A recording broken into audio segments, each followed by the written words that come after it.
Anne-Laure Blin, bonjour. Bonjour, merci pour votre invitation. Merci d'être là. Vous êtes membre aussi de la commission de la défense. Oui. Évidemment, ça nous intéresse au premier chef. Un cessez-le-feu est en cours. Les Ukrainiens l'acceptent. Les Américains vont le proposer à Moscou.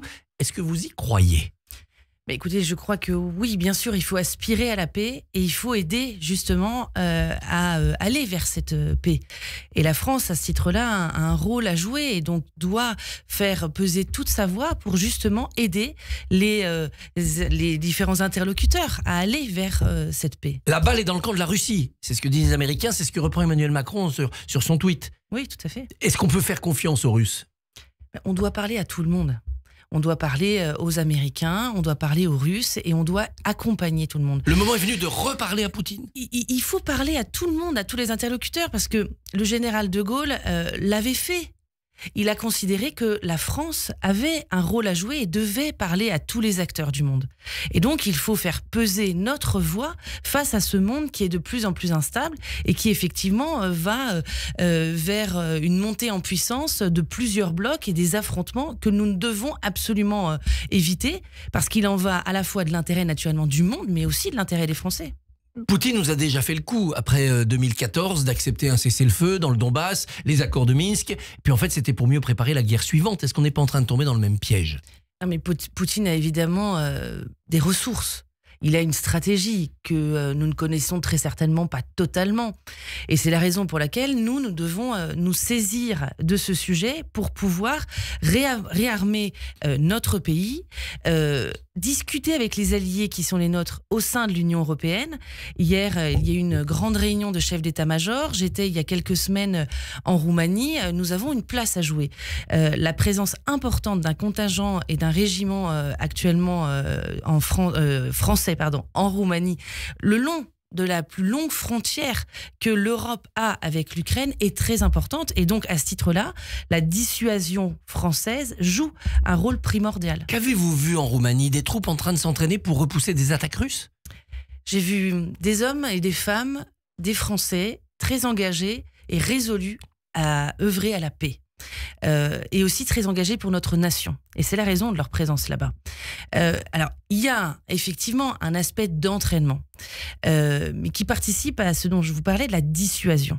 Il faut que nous ayons en main l'ensemble du panel de notre armée pour pouvoir intervenir dans le cas où il y aurait nécessité à intervenir.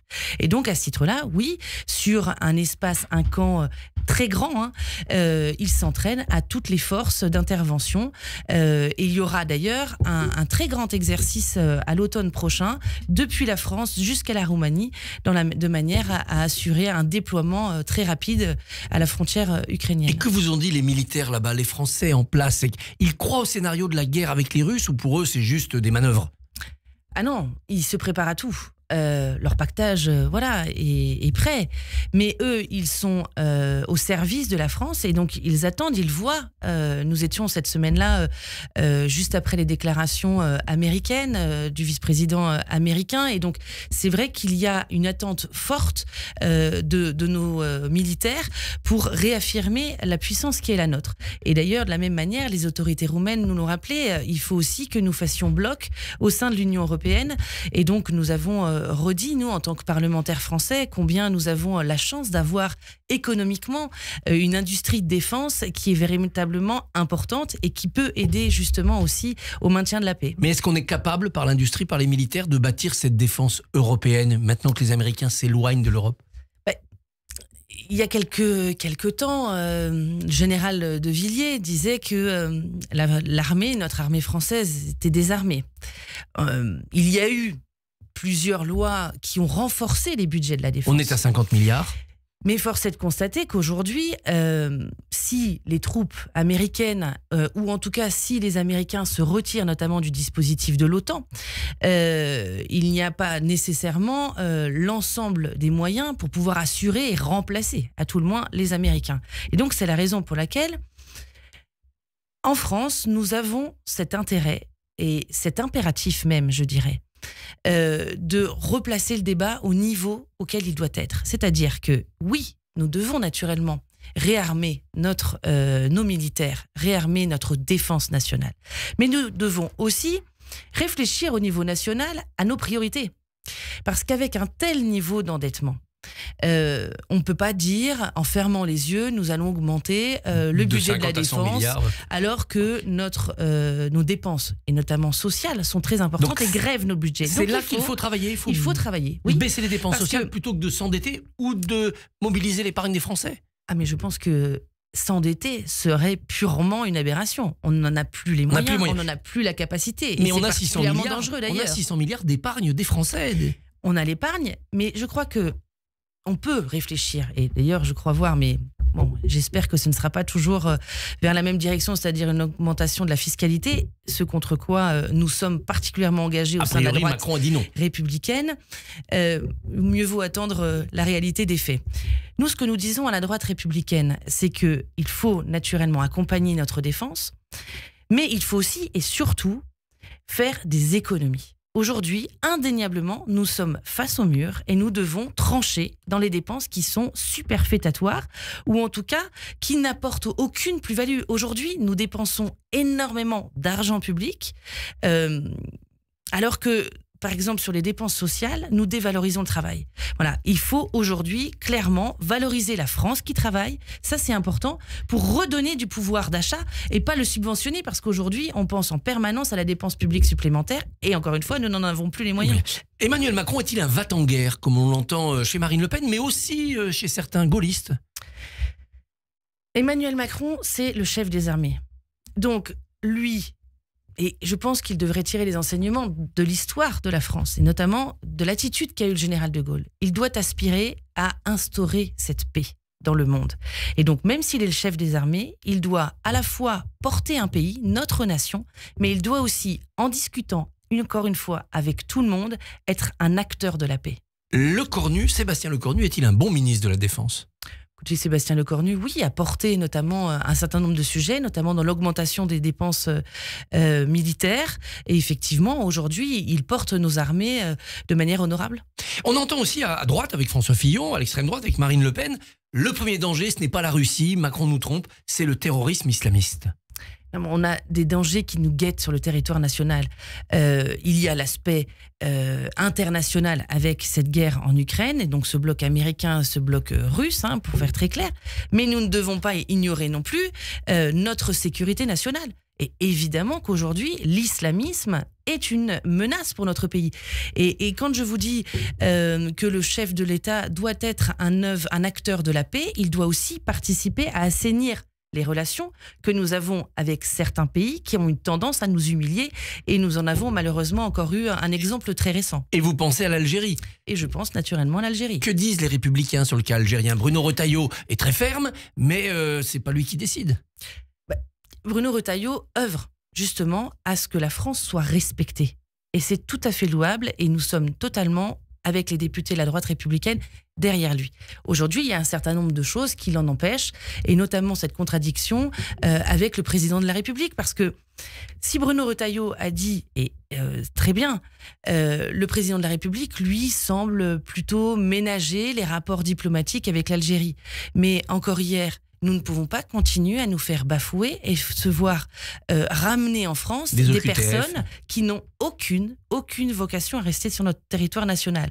Donc, il a, et je le crois dans quelques semaines, dans quelques jours, il va donner une liste de personnes algériennes devant être expulsées, mais il faut, encore une fois, que le président de la République voit ce qu'il se passe. Il y a des accords qui ont été noués il y a plusieurs décennies. Et ces accords ne sont manifestement pas respectés. Et donc, un chef de l'État, chef de la nation française, doit prendre acte et donc dire aux autorités algériennes que la France ne peut pas tout accepter. Et lorsque cet accord est bafoué, il doit être dénoncé. Bayrou a donné 6 semaines, le temps court, on va bientôt y arriver. Il faut de toute manière, inéluctablement, que les choses se fassent très rapidement. La menace, elle est quotidienne. Les différents faits que nous avons au quotidien sur le territoire national prouvent bien que nous n'avons aucun temps à perdre. Mais pour la réalité réalité, c'est qu'aujourd'hui, il y a des difficultés avec les autorités algériennes. Et donc, il faut nouer ce dialogue, mais être aussi très ferme pour assurer, encore une fois, la sécurité des Français. Je reviens d'un mot sur l'Ukraine parce qu'il y avait une question qui concernait le Maine-et-Loire et ses agriculteurs. C'est un grand département agricole. Il y a une résolution pour l'Ukraine aujourd'hui votée à l'Assemblée. Marine Le Pen dit non, je voterai pas parce que dedans il est marqué que l'Ukraine doit avoir une accession facilitée à l'Union européenne. L'Ukraine dans l'Europe, c'est mauvais pour nos agriculteurs. Mais la question, c'est pas de se placer par rapport à d'autres pays. Effectivement, il y a la question du blé ukrainien qui a créé des difficultés économiques, les poulets, la volaille. C'est que faisons-nous? Et vous le savez, je suis très engagée sur ces sujets agricoles. Que faisons-nous pour accompagner nos agriculteurs? Aujourd'hui, vous serez toujours mis en concurrence avec des agriculteurs étrangers. Il faut simplement doter nos propres agriculteurs des moyens qui leur permettent de se défendre et qui permettent d'avoir des relations commerciales assainies.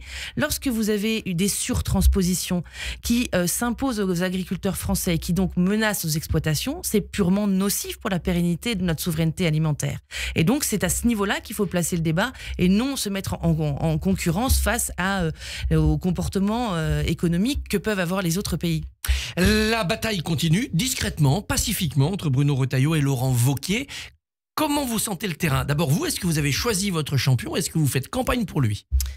Nous avons la chance d'avoir dans notre parti, même si certains ont dit le contraire, des personnalités qui peuvent apporter beaucoup à la France. Bruno Retailleau en est un exemple. À la tête du ministère de l'Intérieur, il a une action qui est attendue, très attendue sur le terrain. Mais au-delà de cette action et au-delà des discours qui sont effectivement très importants, il faut qu'il y ait des résultats. Aujourd'hui, nous avons aussi la chance d'avoir au sein du groupe La Droite Républicaine Laurent Wauquiez qui a pris cette responsabilité au moment, suite à la dissolution, de participer à l'œuvre commune au sein de l'Assemblée nationale. Et donc ces deux personnalités sont totalement complémentaires. Mais il faudra en choisir une donc, pour présider le parti. Les militants des Républicains choisiront effectivement une personnalité, mais je crois que cette complémentarité, elle est indispensable dans notre parti. Pour une bonne raison, c'est qu'aujourd'hui, au ministère de l'Intérieur, il y a une solidarité gouvernementale qui, évidemment... coince un peu. Pas coince, mais force Bruno Retailleau à défendre la ligne qui est portée par le gouvernement, auquel nous avons accepté de participer pour participer justement à cette œuvre commune et au bien commun. Et nous avons aussi le devoir de dénoncer les choses qui ne nous conviennent pas. Mais il faut quand même que vous votiez pour l'un ou pour l'autre. Eh bien oui, ce choix, la campagne, vous savez, ne fait que commencer.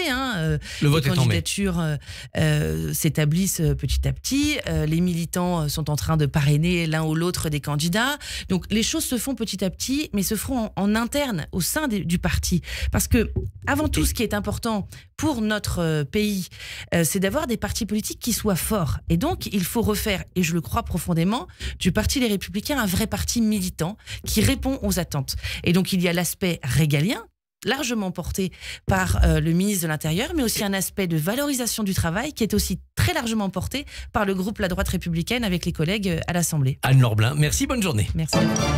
Radio J, retrouvez le